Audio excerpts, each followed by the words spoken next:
Yo, what's up guys? It's Noah here, and in today's video, I'm going to be talking through a couple player props I like over on Prizepicks for the Week 11 college football slate. We're going to give out 3 plays I'm liking on Prizepicks for the Saturday slate of games.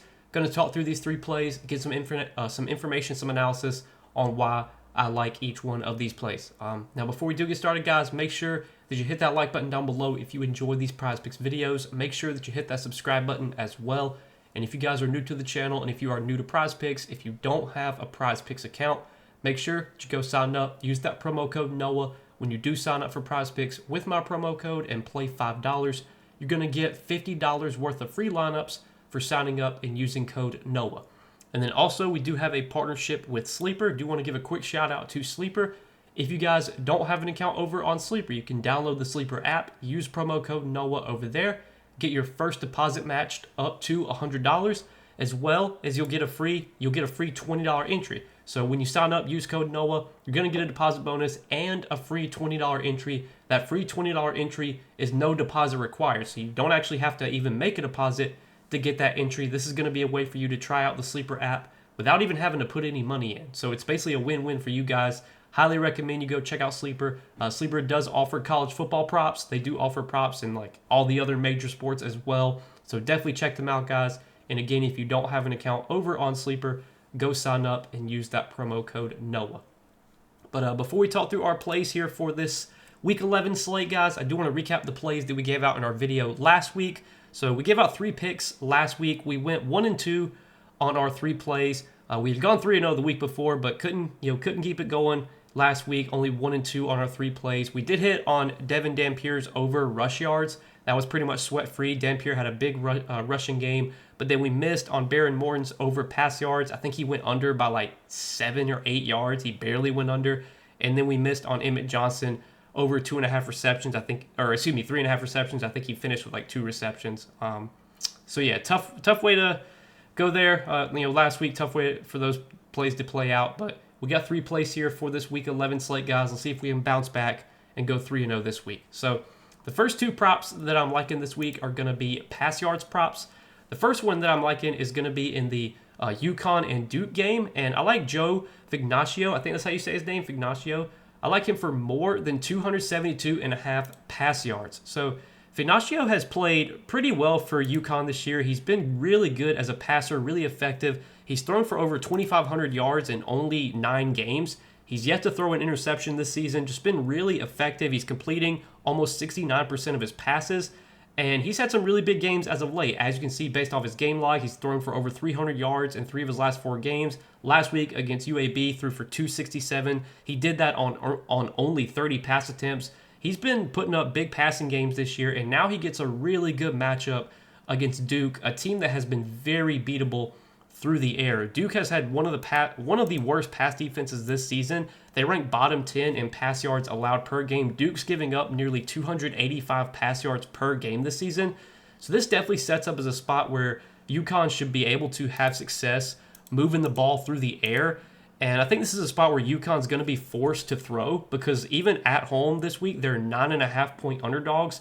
We've seen Duke's offense be able to move the ball through the air, explosive, be able to put up points. I mean, Duke went out there and put up 46 points on Clemson last week. Not that Clemson, their defense obviously has not been as good as people thought, but man, Duke's offense has been good this year. So at least, moving the ball through the air. Darian Mensah's played well.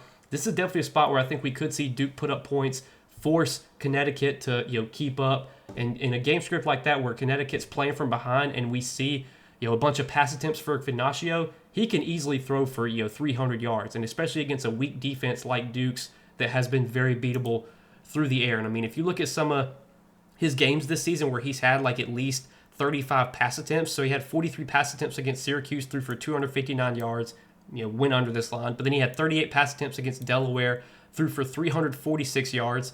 He had 48 pass attempts against Rice, threw for 344 yards. He had 267 yards last week and only 30 attempts. Like, he's been effective. Against the game against Boston College, he had 31 attempts and threw for 362 yards.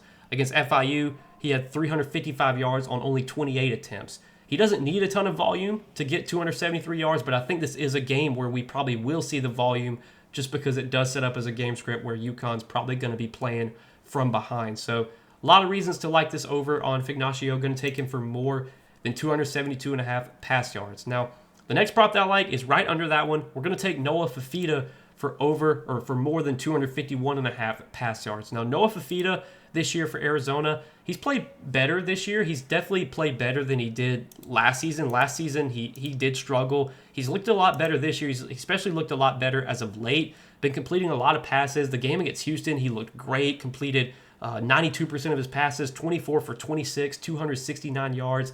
Last week against Colorado, didn't have to throw much because that was a game where Arizona won big. They won that game 52-17. Fifita only had 19 pass attempts last week against Colorado.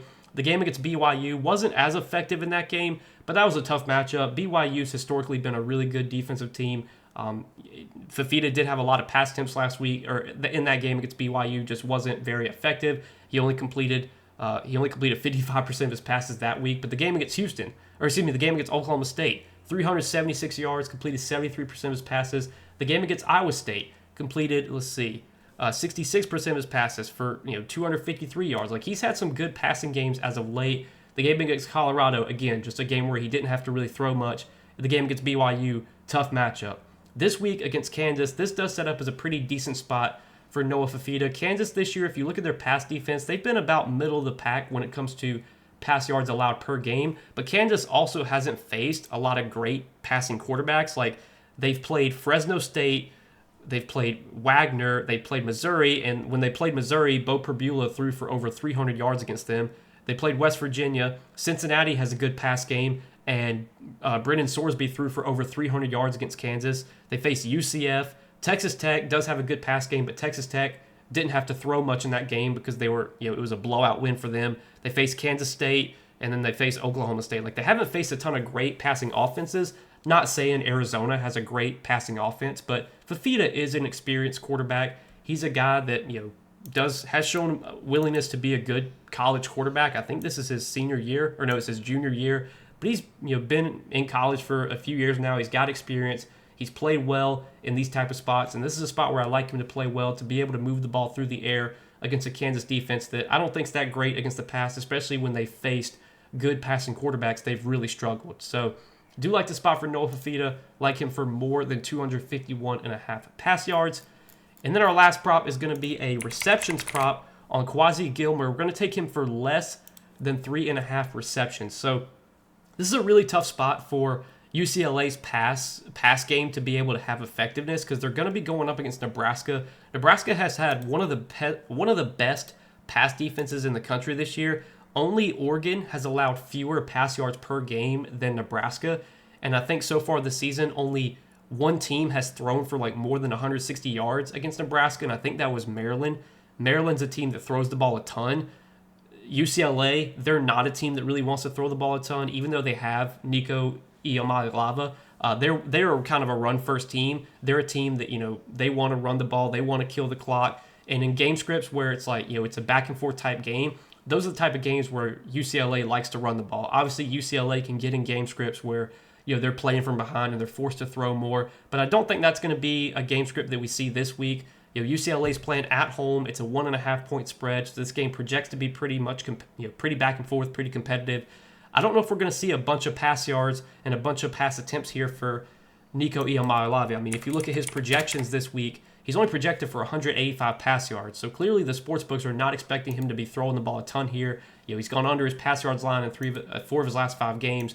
Although Gilmer is one of his top receivers, Gilmer, as of late, he's been getting targets, but he just hasn't been able to. He really hasn't been connecting with Nico. Like, you look at their last few games, he had 7 targets against Michigan State, but only 2 catches. He had 10 targets against Maryland. He had 4 catches in that game, but that was on 10 targets. And then last week against Indiana, obviously a tough matchup, but he had 5 targets, only 1 catch. So not only are we getting a player that's not been effective, with his quarterback lately, not been connecting, he's getting the volume, but the effectiveness hasn't been great. I don't think the efficiency is going to be great in this matchup against Nebraska, who's had one of the toughest pass defenses this season. I think this is definitely a spot where we will once again see UCLA's pass offense struggle. They won't be as effective, as efficient, moving the ball through the air. And if that's the case, I think we got a good chance of Gilmer going under 3.5 receptions. He's gone under that line in 3 of his last 5 games. One of the games where he went over, he had 10 targets. And then the other game he went over against Penn State. In that game, he had 7 targets, 5 catches. He might get 5, 6, maybe 7 targets this week, but again, against this Nebraska pass defense that's been one of the best in the country this year, he could have 7 targets, but only get like 3 catches on 7 targets, and I wouldn't be surprised at all. So give me the under on Gilmer's 3.5 receptions as our third and final prop here for college football week 11, guys. So we got 3 plays here for the Saturday slate. Let's see if we can go 3-0 and hit all 3 of these plays for Saturday. Went 1-2 last week, but I'm feeling a bounce back coming this week. As always, guys, I do appreciate you watching these Prizepicks videos. I appreciate your support. Hit that like button down below for me. Hit that subscribe button as well. Be sure to go check out Prizepicks too. Sign up, use code NOAH over on Prizepicks. Get those $50 worth of free lineups. Sign up for a sleeper as well. Use code NOAH over there. Get that $20 free entry along with that 100% match on your first deposit. But yeah, guys, another week of college football. Let's try and cash out this week. Go 3-0 on these 3 plays. I'll see you guys in the next video.